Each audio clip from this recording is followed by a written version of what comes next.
voyez qu'ici, on peut s'amuser à modifier, par exemple, le contenu. T'étais curieux, d'accord. Bah, t'as eu une bonne intuition. On peut s'amuser à modifier le contenu.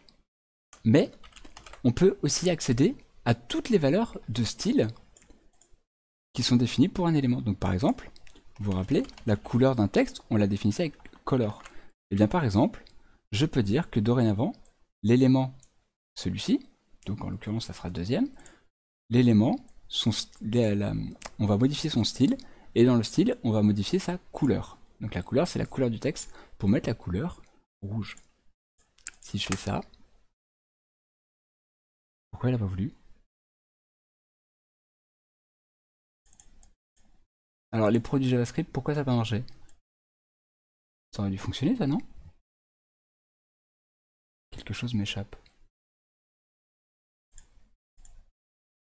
Élément 0.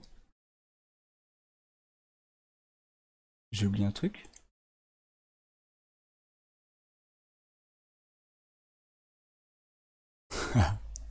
Et c'est l'échec.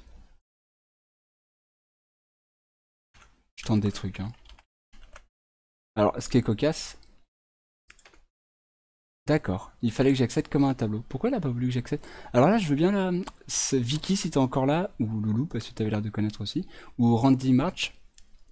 Je veux bien, si vous savez, pourquoi il a pas voulu que je le tape comme ça. Pourquoi cette syntaxe-là a pas marché, et celle-ci a fonctionné.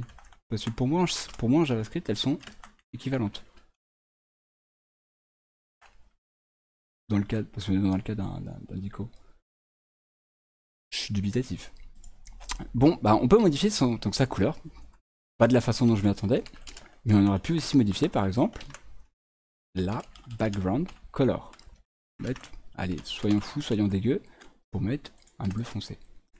Mais, on aurait pu aussi reprendre toutes les syntaxes qu'on a vues la semaine dernière. Donc par exemple, ici, faire un truc RGB comme ça. Et ça fonctionne tout pareil. Tout pareil. On peut modifier toutes les propriétés CSS. Vous pouvez les modifier comme ça. J'ai un trou là, mais peut-être lié aux propriétés réservées. Bah peut-être, mais... Écoute, si t'as le temps de faire un petit Google, si tu googles ça et que tu comprends la réponse, je veux bien... pour le coup, je veux bien la réponse. Parce que pour moi, ça aurait dû fonctionner. Et là où c'est cocasse, c'est que j'ai préparé ce tuto cet après-midi, j'ai vérifié quelques trucs, et j'ai trouvé exactement cette syntaxe-là quand j'ai préparé mon truc. Donc ça fonctionne chez toi. Donc voilà, je suis pas complètement fou. Et pourtant, ça pas... Attends, c'est... Et là, ça marche. J'ai fait... Qu'est-ce que j'ai fait comme différence tout à l'heure? Attends, tout à l'heure, j'ai tapé ça, ça n'a pas marché.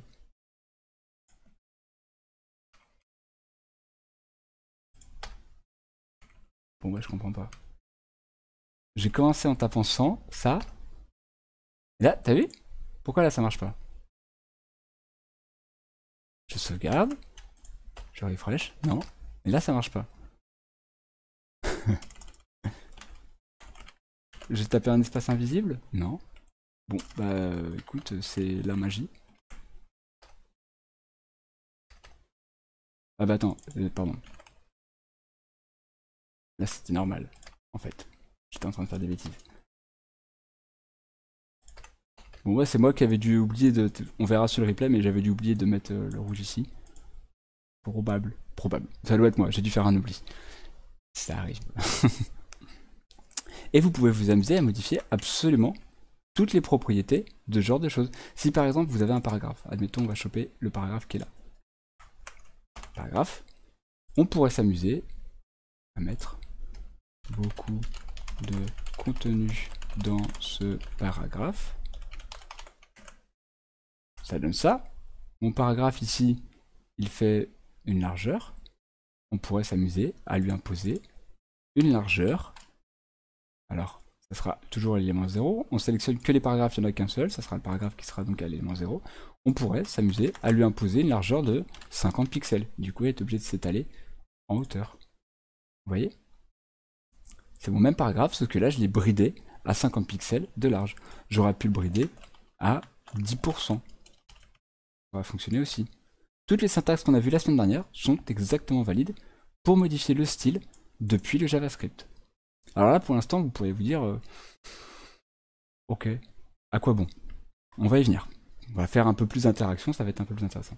Un ID étant unique en query... Ouais, c'est tout à fait. Le query selector all a pas vraiment de sens quand tu utilises un ID, puisque effectivement, l'ID est unique comme on le disait juste avant.